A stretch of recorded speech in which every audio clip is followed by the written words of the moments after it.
Nah, untuk menemukan tindak pidananya, itu langkahnya masih panjang. Yang kita pengen tahu adalah sedetil apa yang ada transaksi yang diduga ada transaksi pencucian uang. Diduga transaksi pencucian uang. Ada 491 orang yang tadi Pak Menko sampaikan. Nah, maka itu kalau ada Bu Menteri Keuangan, ini akan kita sinkronisasi, kita sama-sama dudukin untuk menyajikan keterbukaan apa yang disampaikan oleh Pak Menko. Nanti setelah temuan dari apa yang sudah ada di konfrontasi bersama dan ada tindak pidana pencucian uang, maka kita akan merekomendasikan kepada aparat penegak hukum.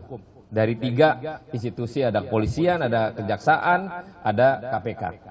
Jadi sekarang ini belum bisa menentukan itu diduga pencucian uang benar, tapi belum ada tindak pidananya.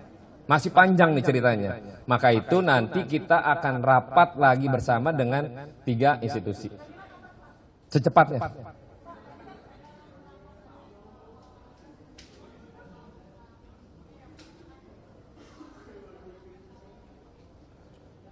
Ini nanti kita ada rapat internal untuk menyepakati hak daripada anggota DPR. Tadi Pak Ketua Bambang Pacul kan tidak setuju pansus. Tapi kami dari Nasdem memberikan opsi untuk diadain pansus sampai masuk penyelidikan lebih dalam. Inilah gunanya untuk sinkronisasi bersama. Demikian ya. Oke? Terima kasih.